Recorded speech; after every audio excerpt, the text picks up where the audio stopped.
이스라엘 경전인 미드라시에 다윗 왕의 반지에 대한 이런 이야기가 있습니다. 어느 날 다윗 왕이 궁중 세공인에게 이런 명령을 내립니다. 내가 낄 반지를 만들어라. 그리고 그 반지에 내가 큰 전쟁에서 이겨 환호할 때도 교만하지 않고, 내가 큰 절망에 빠져 낙심할 때도 좌절하지 않고 새로운 용기와 희망을 얻을 수 있는 글귀를 새겨 넣어라. 이 명령을 들은 세공사는 아름다운 반지를 만들었지만 반지에 무슨 글을 새겨 넣어야 할지 몰라서 몇 날 며칠을 고민하다가 현명하기로 소문난 왕자 솔로몬에게 도움을 요청하게 됩니다. 그때 솔로몬 왕자가 일러준 글귀가 바로 이것 또한 지나가리라, 이것 또한 지나가리다 였습니다.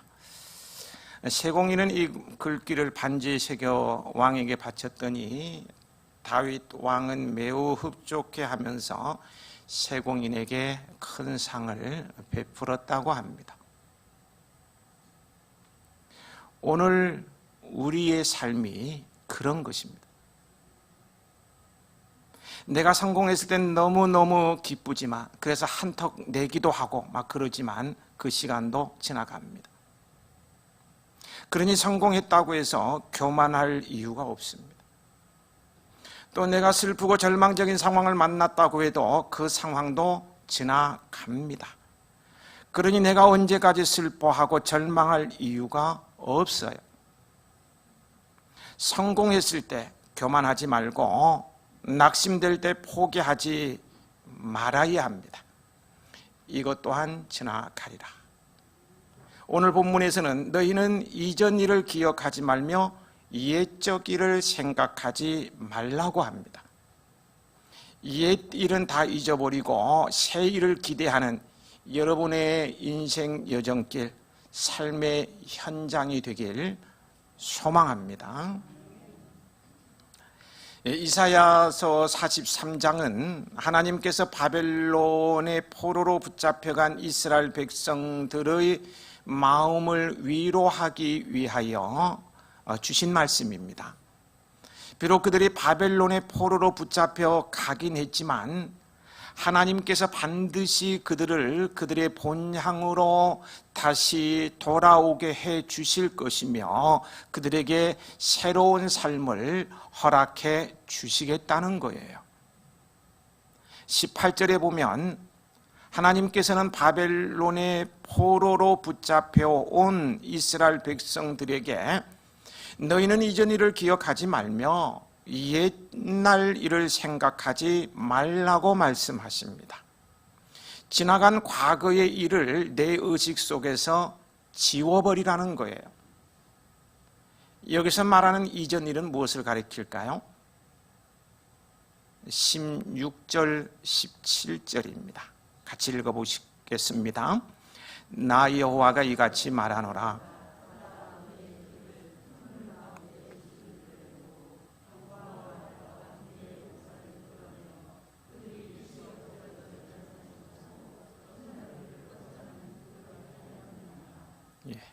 이는 이스라엘 백성이 출애굽 때에 그들을 구원하기 위하여 하나님께서 행하신 일들을 말합니다. 구체적으로는 홍해를 가르시고 길을 내심으로 지금도 어마어마한 숫자라고 할 수가 있죠. 200만이 넘는 이스라엘 백성으로 바다를 마른 땅과 같이 건너게 하시고요.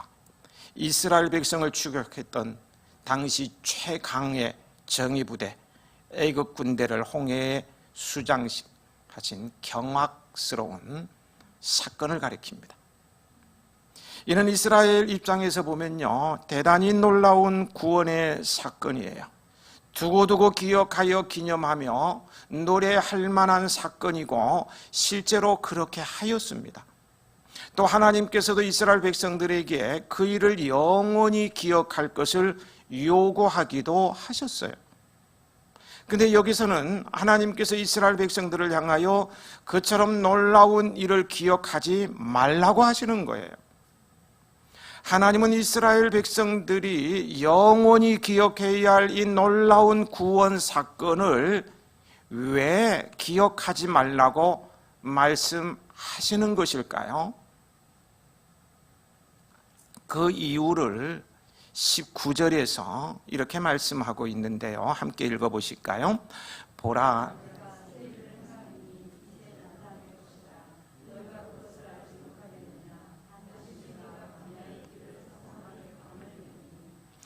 보라 내가 새 일을 행하리니 라고 말씀하셔요.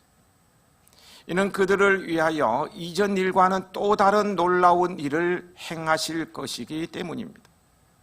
하나님께서는 바벨론의 포로로 붙잡혀 와서 하루하루를 죽지 못해서 어쩔 수 없이 힘겹게 살아가고 있던 이스라엘 백성들에게 오래전에 있었던 그 홍해에서 하나님께서 일으키셨던 그 경악스러운 기적의 사건을 더 이상 기억하지도 말고 생각하지도 말라고 말씀하셨는데, 그 이유는 하나님께서 그들에게 놀라운 새 일을 행하실 것이기 때문이라는 거예요. 이제 이스라엘 백성들이 도저히 상상도 할 수 없는 구원 사역을 행하실 것이기 때문에 이전 일을 기억하지 말라는 거예요. 사실 이스라엘 백성들의 출애굽 사건은요, 기적 중에 기적 아닙니까? 애굽에서 노예 생활하던 민족이 집단적으로 탈출한다는 것은 불가능한 일입니다. 그런데 하나님은 그 일이 가능하게 만들었어요. 심지어 이스라엘의 구원을 위하여 하나님은 홍해를 가르시기까지 하였습니다. 정말 놀라운 일이죠. 그러나요, 그래도요, 당시 이스라엘 백성, 이스라엘 자손들은요, 고센 땅이라는 이 지역 한 곳에 모여 살았기 때문에 모세의 명령에 따라 일사불란하게 움직일 수 있었다는 이점이 있었어요. 그들은 잠을 자다가도요, 일을 하다가도 일어나라, 떠나자, 그러면 일시에 일어나서 함께 출발할 수 있었다는 거예요. 만약에요, 그들이 애굽의 전 지역으로 흩어져 있었더라면, 여러분 지도를 보고 애굽 땅을 그려보세요. 광활합니다. 우리나라 몇십 배 되죠. 그 땅에 다 유대인들이 흩어져 있다고 생각을 해보십시오. 그들이 집단적으로 동시에 탈출한다는 것은 불가능했을 것입니다. 그래서 집단적으로 한 자리에 모여서 탈출할 수가 없으니까 각 지역별로 나누어서 탈출을 했다고 생각을 해보십시다. 그러면 애국 군대가 그들을 가만 놔두겠습니까? 그 강한 군대, 그들을 붙잡는 것은요, 식은 죽 먹게. 그래서 어느 한 지역에 일부 사람들만 붙잡았다고 그들 인질로 담는 거예요. 가만히 보니까 그 인질 속에서는 내 부모도 있고 내 형제도 내 가족이 있어요. 인질 붙잡고 너희들 도망가기만 다 죽이겠다. 그러면은 출애굽할 수 있겠어요? 포기하죠. 내 자식이 죽어가는데. 그러니까 고센이라는 한 땅이 있었기 때문에 모세의 명령에 일사불란하게 움직일 수 있어서 출애굽이 가능했던 거예요. 홍해의 기적보다 그 기적이 더 큰 기적이라고 볼 수도 있어요. 그런데요, 바벨론의 포로로 잡혀있던 이스라엘 백성들은요, 정책적으로 제국 전역에 흩어져 살았습니다. 한 곳에 모여 살면은 집단적인 반발을 일으킬까 봐서 바벨론 제국은 이집트보다 더 커요. 여러 나라를 정복했기 때문에 거기에 다 흩어놓은 거예요. 그러므로 그들이 어느 지도자 한 사람의 명령에 일사불란하게 움직인다는 것은 완전히 불가능한 일이었어요. 지금처럼 뭐가 오고 가는 것도 아니잖아요. 통신이 발달된 것도 아니고 아무것도 아니에요. 흩어져 살고 있는 사람들의 소재지를 일일이 확인해야 하고요. 인원도 파악해야 되고요. 직결지로 불러 모으고요. 모으는 일도요. 하루 이틀이 아니고 한 달, 두 달이 아니고 어떤 데는 1년이 걸릴 수도 있어요. 이게 가능한 겁니까? 그러다 보니까 이거는 너무 복잡하고 복잡해서요. 불가능이란 말이 맞습니다. 할 수가 없는 거예요, 지금. 그럼에도 불구하고요, 그들은 포로에서 해방되자마자 마치 한 지도자의 명령을 듣고 움직이듯이 한 곳으로 모여 귀한 길에 올랐던 것입니다. 고국으로 돌아가라고 고레스가 말하자마자 그들이 한 지역에서 같이 출발할 수 있는 이런 일이 이루어진 거예요. 어찌 이런 일이 가능합니까? 어떻게 가능해요? 바벨론 제국 전체 흩어져 있었는데 어떻게 가능하냐는 거예요. 여러분, 하나님은 하실 수 있는 거예요. 하나님은 하실 수 있는 거예요. 어쩌면 바벨론 포로 귀환 사건은요, 출애굽 사건보다 더 놀라운 구원 사건이라고 할 수 있습니다. 근데 여러분, 하나님은 그런 출애굽 사건이나 바벨론 포로 귀환 사건보다 더 놀라운 구원 사건을 우리를 위해서요 준비해 두고 계시다는 사실을 우리는 알아야 됩니다. 우리는 출애굽 사건이나 바벨론 포로 귀환 사건을 잊어버릴 만큼 전후무한 구원 사건을 예비해 두고 계신 하나님을 바라보아야 합니다. 이 구원은 어떤 구원인가 아시죠? 장차 이 세상의 마지막 때에 이루어질 사건이에요.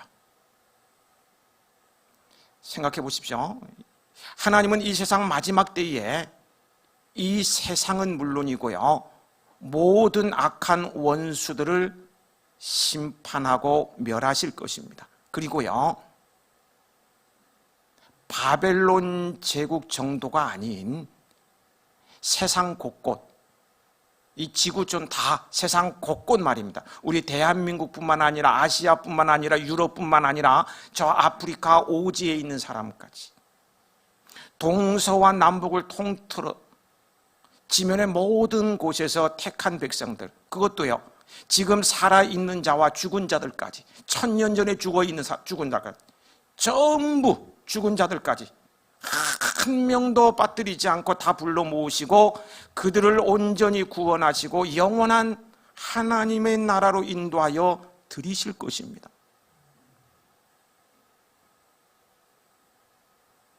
제가 설명을 제대로 못해서요 이해가 어느 정도 되는지 모르겠습니다. 가능하겠어요? 가능해요. 하나님이 하시면 되는 거예요. 하나님이 하시면 되는 거예요. 그래서 마지막 때에 우리에게 베푸신 구원은요 어마어마한 겁니다.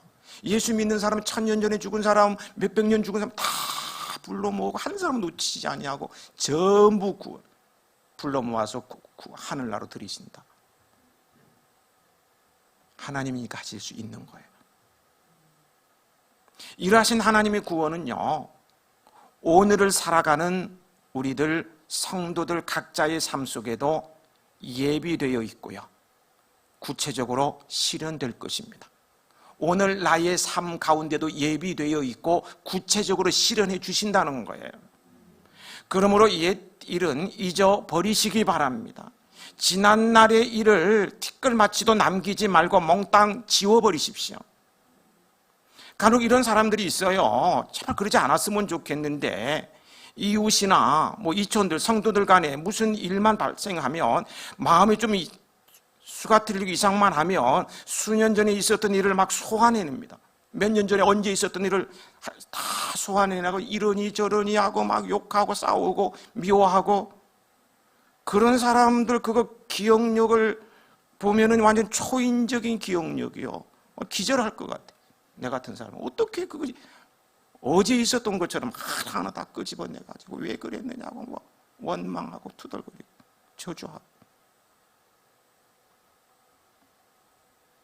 인생 불행하기로 작정한 사람의 모습 아닌가요? 그렇게 자꾸 뒤를 돌아보다가는 지난날의 일에 매여서요, 앞으로 나가지 못하고요, 새 일을 행하시는 하나님의 능력을 보지도 누리지도 못하고 패망하게 될 것입니다. 떠나온 삶의 미련이 남아서 뒤돌아보다가요, 소금 기둥이 되어버린 롯의 처처럼 말이에요.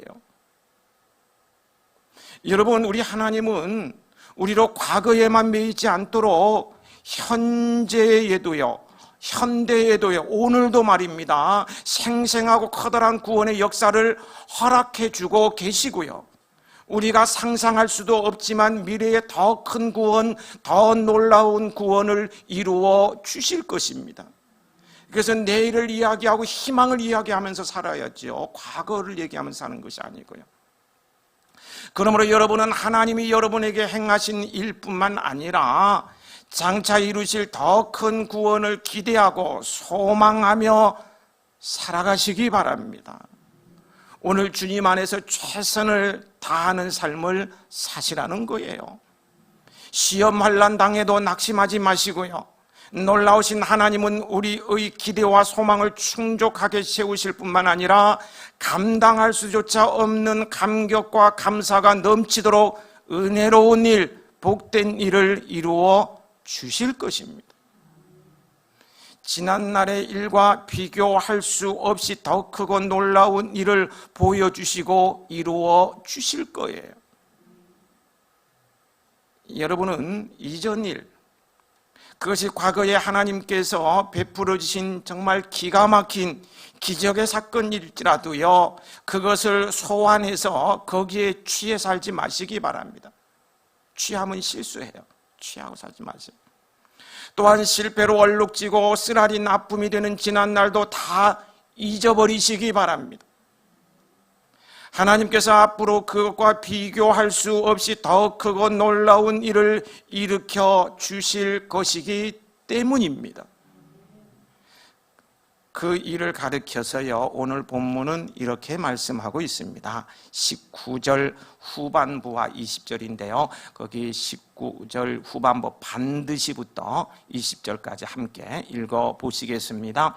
반드시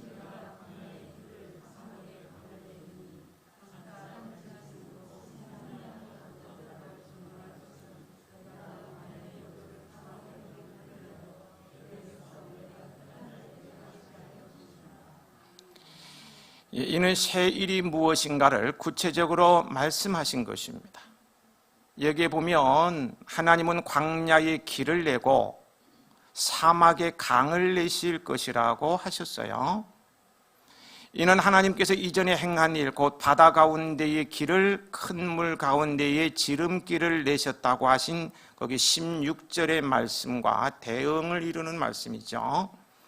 여기서 16절에 바다가 광야로 큰 물이 사막으로 바뀌었고요, 지름길이 강으로 바뀌었습니다.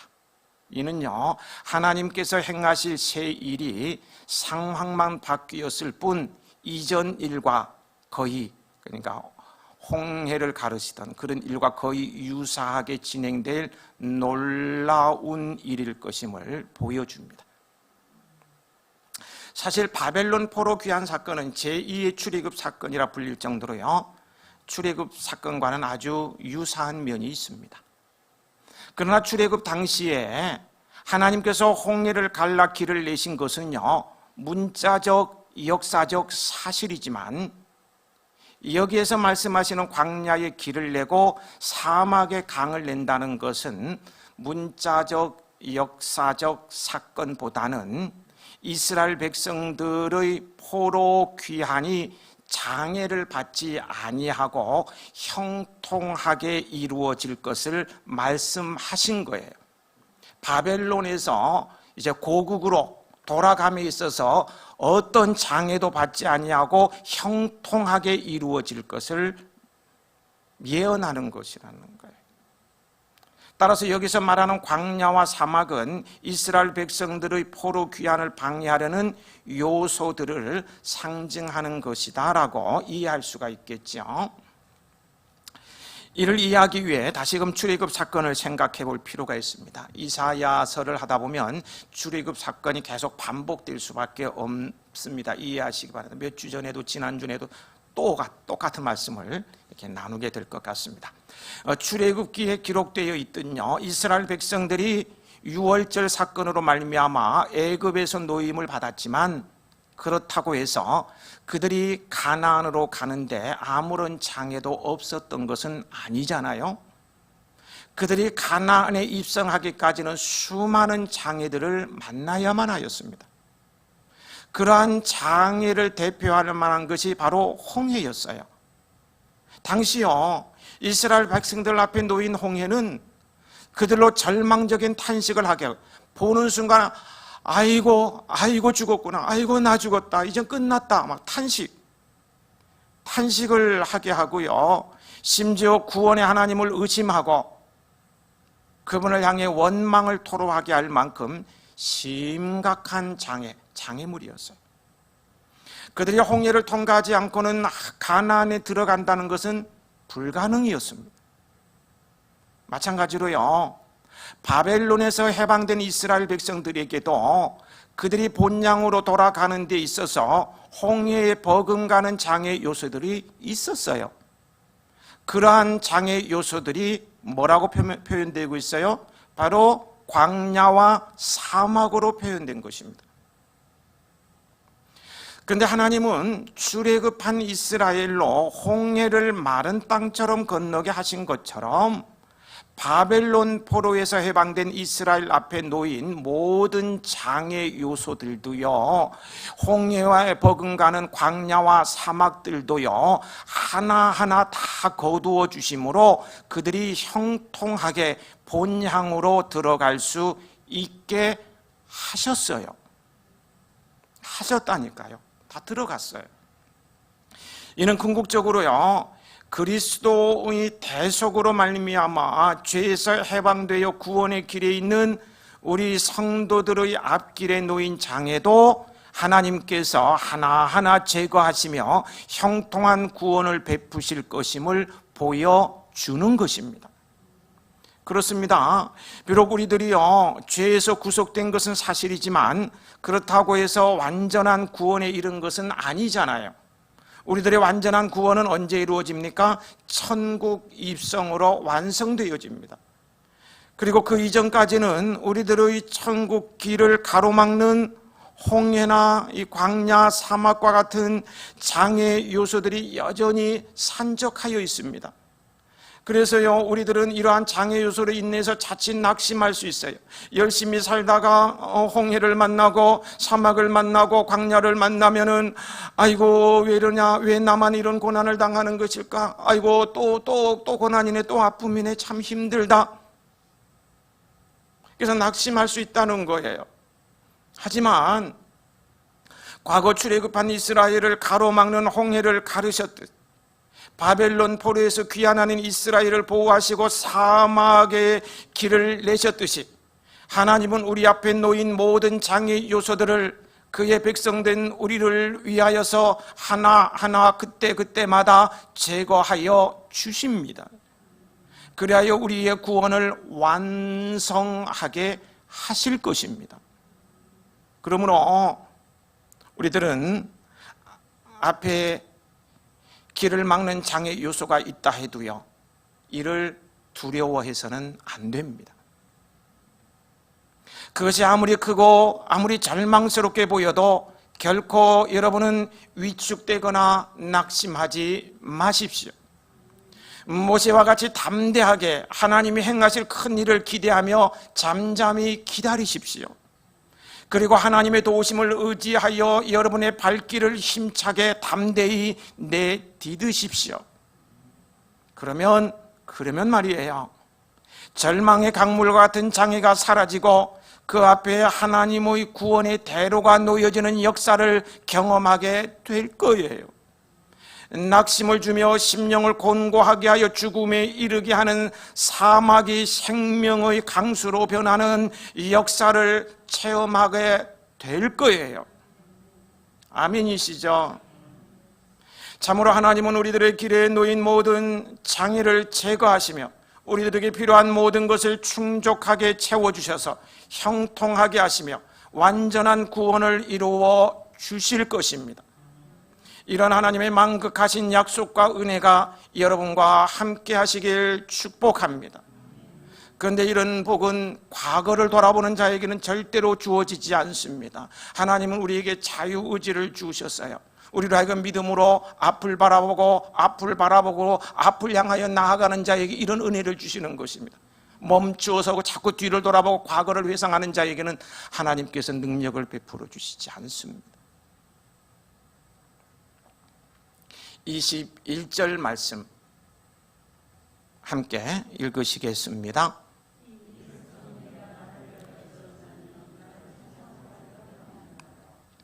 이 말씀은 하나님의 백성인 우리가 하나님께로부터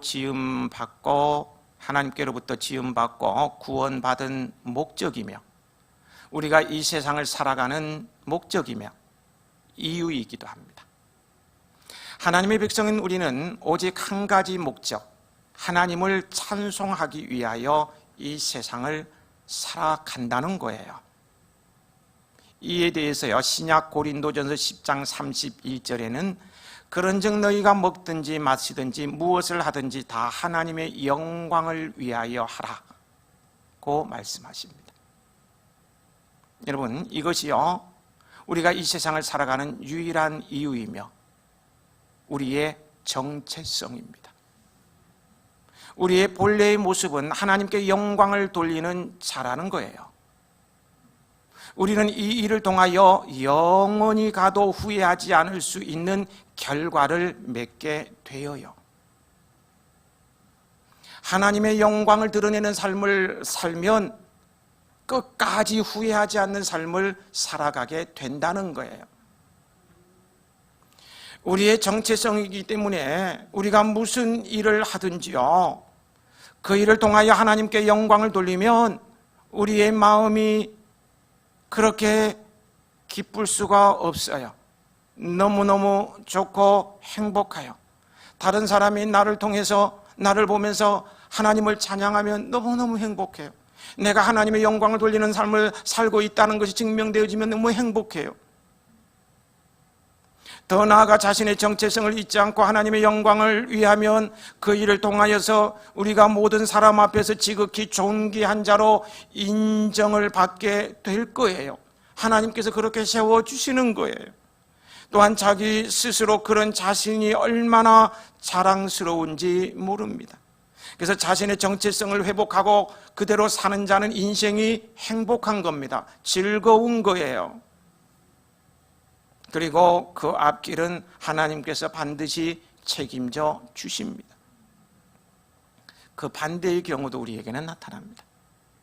우리가 하는 일을 통하여 하나님께 영광을 돌리지 못하고 하나님의 마음을 노엽게 해드리거나 하나님의 마음을 섭섭하게 해드릴 때 우리는 스스로 자기를 한없이 초라하게 느끼며, 그렇게 느끼고 싶지 않은데도 자신을 초라하게 느끼며 자신감을 완전히 잃어버리며 우리 주변에 있는 모든 것들이 두려워지고 자신감을 상실하십니다. 그리고 우리의 앞길이 이상하게 막히는 것을 경험하게 됩니다. 왜 이렇게 잘 될 것 같은데 막히지? 왜 이렇게 넘어지지? 왜 안 될까? 우리는 기억해야 합니다. 자기의 정체성에 맞게 살아가는 것이 내가 이 세상에서 가장 행복한 자로 살아갈 수 있는 비결입니다. 또한 하나님께서 그런 나를 위하여 광야의 길을 내시며 사막의 강을 만드시는 기적과 같은 놀라운 일을 일으켜 주십니다. 그래서 내가 날마다 그 하나님의 은혜를 경험하며 이 험난한 세상을 형통하게 살아가게 될 것입니다. 모든 일을 통해 하나님의 영광을 드러내는 여러분의 삶의 현장이 되시길 축복합니다. 다시 한번 19절, 20절 말씀을 읽으면서요, 오늘의 말씀을 마무리 짓도록 하겠습니다. 우리 같이 19절, 20절을 읽어 보시겠습니다.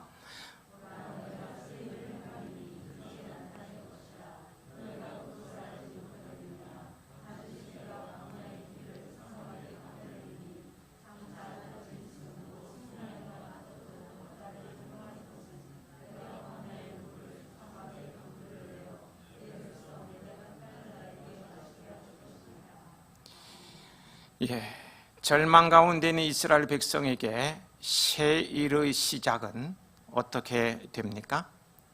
하나님으로부터 된 것이었습니다.